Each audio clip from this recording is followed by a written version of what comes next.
Ladies and gentlemen, there have been some very serious allegations going around about a very large RV dealership. The allegations are that they were altering finance paperwork and putting all kinds of RV buyers in a very tough position. I usually don't like to stick my nose in this kind of business, but I've promoted this dealership in the past, and I've got friends that work at this dealership, and I've had a lot of you viewers out there reach out to me and ask me to make a comment on this. Now, the original story broke about 2 weeks ago, and the RV dealer that was under the gun is General RV in Utah. And a lot of details have came out over the last 2 weeks, but the original video got about 500,000 views. Today we have a special guest, John Drank, who has spent decades and decades in the RV industry. John, you want to tell us a little bit about your background in the RV industry? Yeah, good morning, everybody. I've been doing this for many, many years, and really at every aspect. I've gone from sales to manager, to sales manager, to general manager.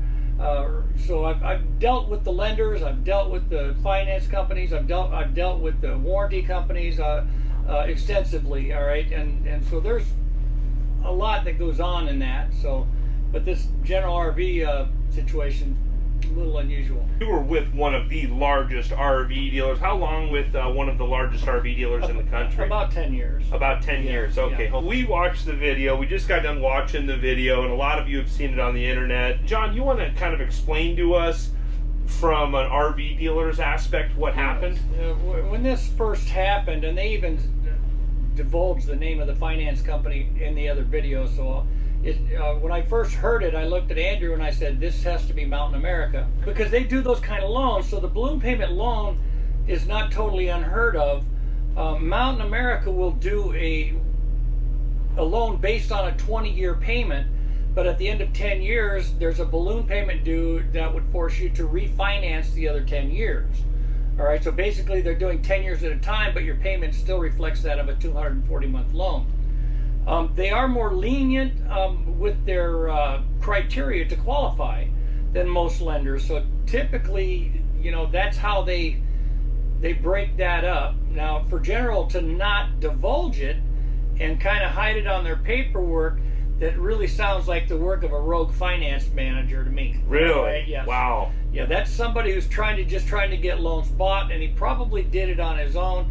This is just my educated guess, folks. I'm not the investigator on it, but just from watching a 5-minute, your reaction after watching a 5-minute news video. Yeah, the loan is not a criminal loan. It's how it was handled that is more criminal.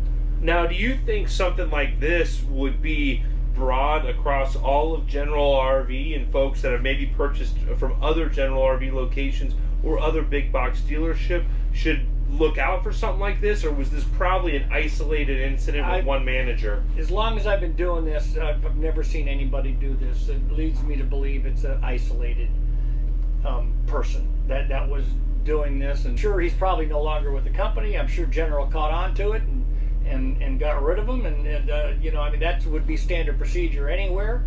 All right, because dealers want a good reputation. They do. All right, it's hard to make everybody happy, so they struggle. They got Yelp reviews and everything else they struggle with. So something like this, I'm sure that when they found out about it, they got rid of the guy that was doing it. So yeah, and Fox News did mention that all of the incidents were isolated between 2013 and 2015. They knew the exact years, so it sounds like maybe there was a desk manager or someone in a high power position that maybe was doing something that was not on the up and up from what it appears to be. Exactly. He'll pay a big price when caught, but I'm pretty certain it would be just a rogue individual that wasn't doing things clean. While I've got you here, and you've got just a tremendous amount of wisdom, and you're a straight shooter too, you've seen a lot. What's the shadiest thing you've ever seen in all of your, or heard about in all of your decades in the RV industry? Well, years ago,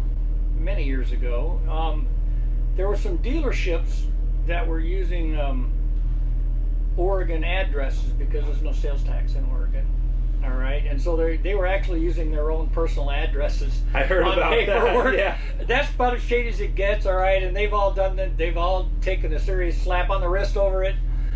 You know, and these are all pretty heavily regulated now. So most dealerships really are trying to do good, clean business. I believe that. I'm not here to bash on a dealer. You know, dealers have been very good to me over the years, and I've tried to be very good to them. I'm supposed to be retired right now, all right, but I really love doing what I do. Do you have any advice for any folks that maybe, you know, buying an RV on that level from a big dealership like General RV? Any advice for them? And then do you also think folks should just X General RV off the list? And how would you handle this if you were a consumer coming into the market? At the end of the day, it is the buyer's responsibility to make sure his paperwork is right. This is stuff that's coming up 5 and 7, 8 years later. Should have been caught before they left the dealership. Yeah. It really should have. They had that paperwork when they left, and you've got to do your due diligence. You know, I mean, anytime I had a guy who read every word on the contract, we had a name for him. We called them readers. Yeah. Yeah. Oh my God, we got a reader. I'm going to be here for an hour. Yeah. Too bad.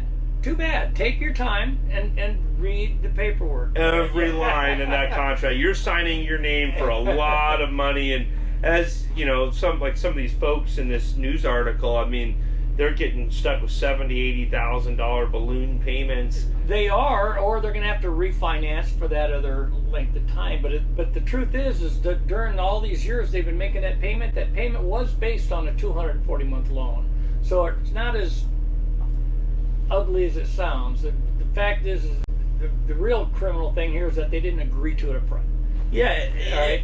Yeah, and I want to point out, you know, the first time that I saw the news article, the thing I thought was fishy was that she had a 240-month loan, and it got down to the 119 months plus the balloon payment. Well, I did the math and kind of guessing, but the payments had been around $75,000, and then she had like a $62,000 balloon payment. So it was a grand total of like 130 some thousand. Yes. Where she had agreed to 240 payments at that same monthly payment was like 155,000. So really, if she did have that cash to just pay for that loan in full after 10 years, it would save her $20,000 in interest. In interest. Yes. So really, it's not, like you said, it's not as bad as it seems, because you know, they would save $20,000 if they could pay it off. But also a lesson to probably be learned here, when you get all excited about these coaches, you got to realize they'd appreciate very quickly,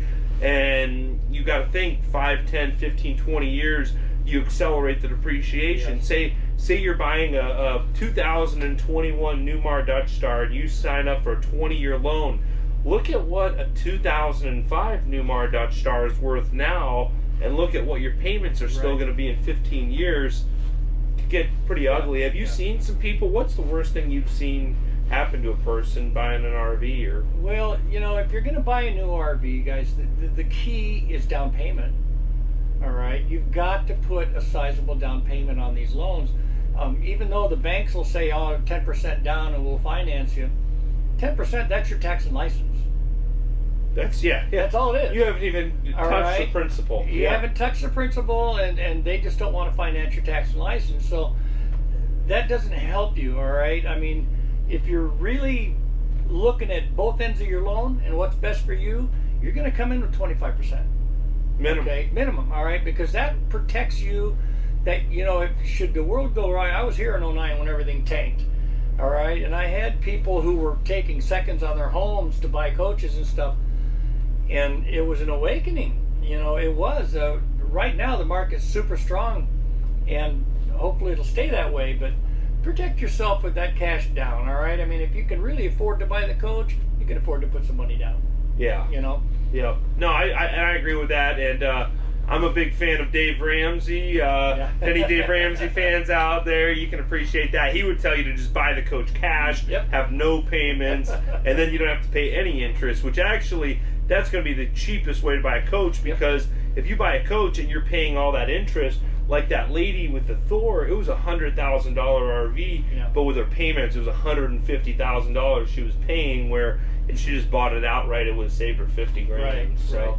paying But it. loans have their place. Just be smart about them. You Yeah. know, I mean, that's how I see it. As long as I've been doing this, there's a lot of people who realize their dream, and it's a big deal. People work their whole life for something like this, and if a loan helps them enjoy their retirement or what's left of their retirement, and they don't get hurt, they put enough money down on it, that loan's not going to hurt them. All right. Yes, it'll cost you a little more money, but it still gives you the realization of that dream that you've always had. I respect that. Yeah. Yeah, I definitely respect that. We all only have one shot around, and you gotta make the most out of it, and that's what RVs are all about. So Right. I can appreciate that, and definitely a place for that. Really sad, and I really do genuinely feel terrible for the folks in Utah that bought coaches from General. Yes. But I think overall, it's definitely shady, and hopefully they get compensated. What's your final thoughts on the situation? Protect yourself. Be a reader. You know, Yeah, I like that. That's all I can say. And it's not like the dealers out there are crooked. They're not. But, you know, anybody can make a mistake, guys. Anybody can make a mistake. And it's really, at the end of the day, when you sign on it, it's your responsibility to find it. So just do your due diligence, read the paperwork, and deal with people that you trust. Okay? Yeah. That's about all the word I can give you on it. Yeah. So No, I appreciate that, and I, you know, speaking of trust, I've got to give a special shout out to my buddy Matt's RV Reviews. Really a good guy. I've spent a lot of time with Matt away from the cameras, and really just a genuine good person, wants to help people. He's kind of a guy that's kind of, you know, the small guy trying to help the other small guys. You know, he really, you know, it's been really awesome to watch his journey, starting from a small RV salesman at this little RV dealer, and now he's got this huge following on YouTube, works for General RV. So big shout out to Matt's RV Reviews. I trust Matt. I have nothing but the best to say about Matt, and I really believe that he does honest business and is truly looking out for everyone that he comes in contact with. So don't take it too hard on General. I know a lot of, they're getting just roasted right now, and I think they're going to definitely have some repercussions for putting someone in a high level position. It all, Yes. you know, someone's Yes, going to be held responsible. So it's a fact. Don't hold the whole company responsible for one individual's actions, though. Just do your due diligence. You know. yeah, sounds good. Well, John, I appreciate you, sir, taking the time to share that with us. Appreciate all of you out there on YouTube subscribing to the channel and liking these videos. I hope you're all having a great day. Thanks again.